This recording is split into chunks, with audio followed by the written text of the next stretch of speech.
These games are so addictive that my houseplant started leaving me passive-aggressive notes. If you can keep a virtual farm alive for 200 hours, maybe water us occasionally. Speaking of keeping things alive, let's kick things off with a survival game that takes pet care to a whole new level. First up, we've got Palworld. Part Pokemon, part survival crafting, and 100% chaotic fun. This open-world survival game lets you capture adorable creatures called pals, who you can battle with, ride on, and, here's the kicker, put to work in your bases like some dystopian monster labor camp. The game's brilliance lies in its deceptively cute exterior that masks a surprisingly deep survival experience.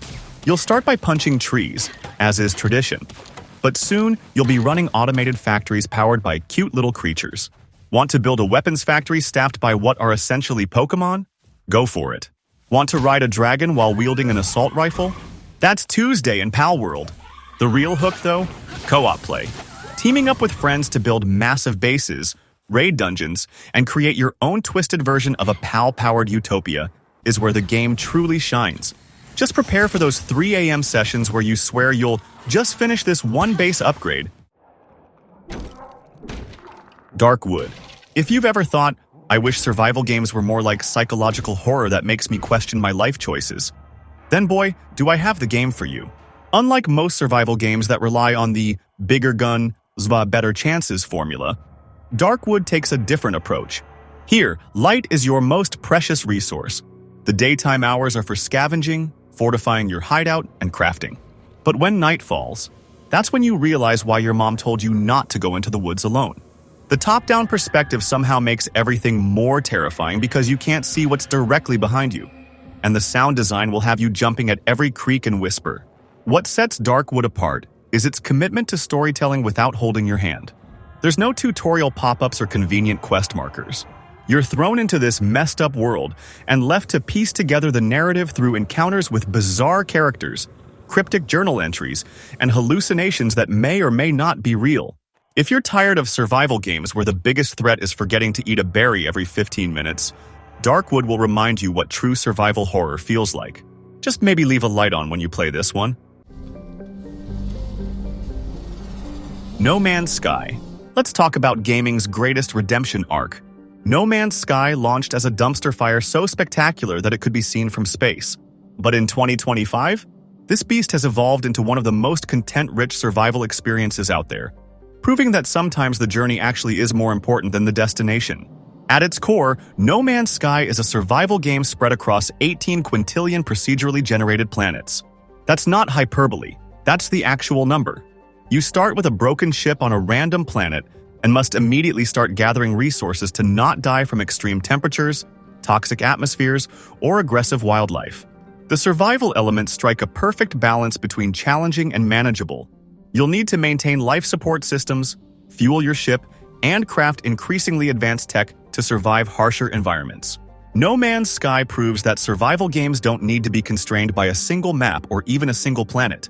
Sometimes the ultimate survival experience is having an entire universe to explore, exploit, and make your own. One oxygen-depleted step at a time. Welcome to Abiotic Factor, where microscopic threats create macro-sized problems. This sci-fi survival horror throws you into a research facility overrun by a mysterious pathogen that's turning everyone and everything into nightmare fuel. What makes Abiotic Factor stand out in the overcrowded survival genre is its unique infection mechanic.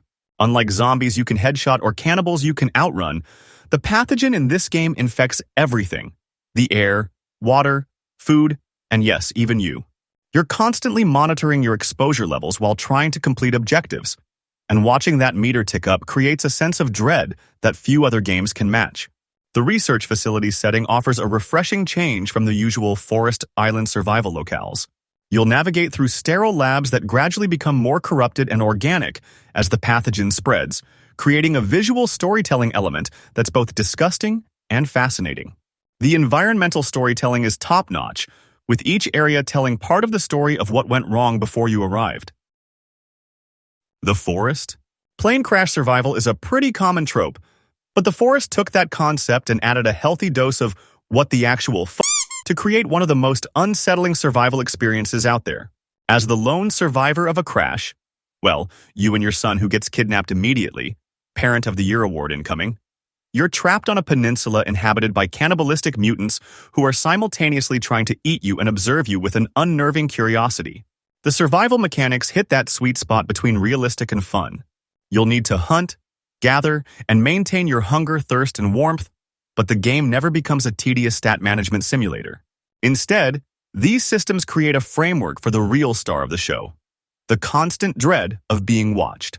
Unlike many survival games where enemies are just obstacles to overcome, the forest cannibals have their own society, customs, and behaviors.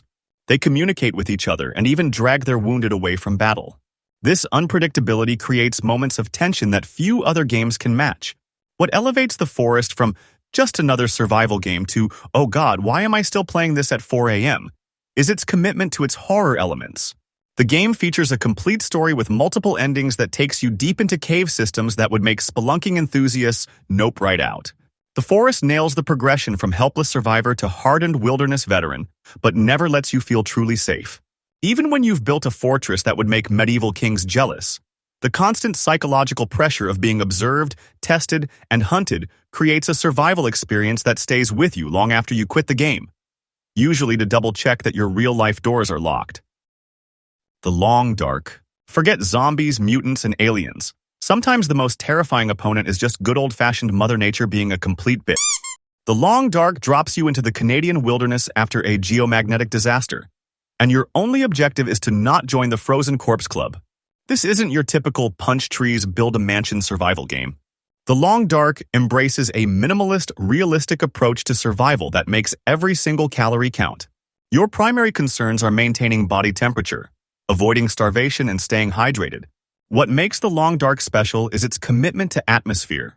The art style uses a distinctive painterly aesthetic that somehow makes the harsh winter environment both hauntingly beautiful and utterly terrifying.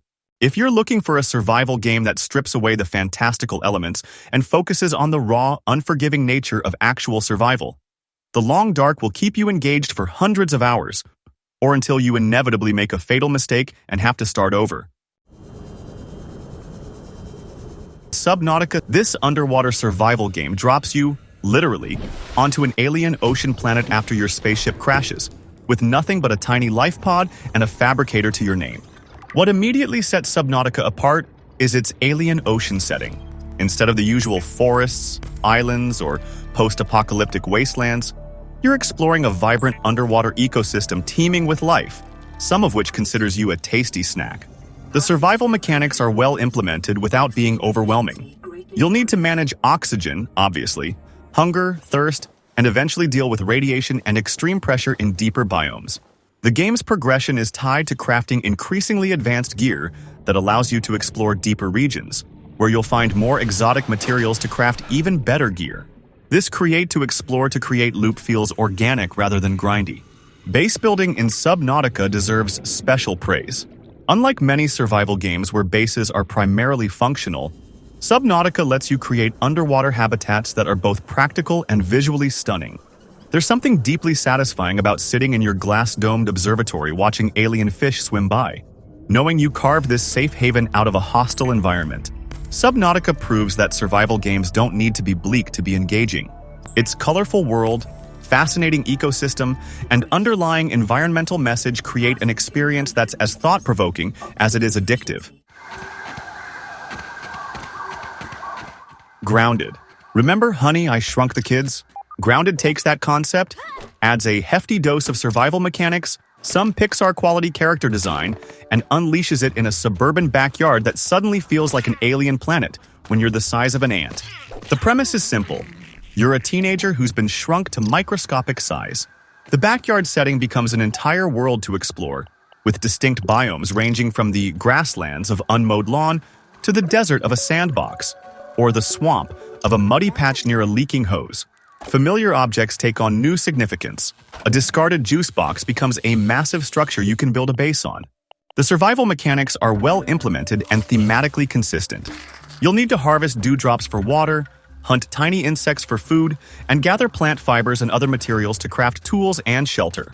What would be mundane in human size becomes an epic quest when you're smaller than a thumb. Okay. Green Hell. If you've ever watched a survival reality show and thought, "Pfft, I could do that," Green Hell is here to humble you with a brutally realistic take on jungle survivals. Set in the unforgiving Amazon rainforest, this game doesn't just want you to survive, it wants you to suffer authentically while doing so. Green Hell distinguishes itself through its uncompromising commitment to realism. The survival mechanics go beyond the usual hunger-thirst meters to include detailed bodily functions. Got a cut from a fall? Better clean it before infection sets in. Ate something questionable?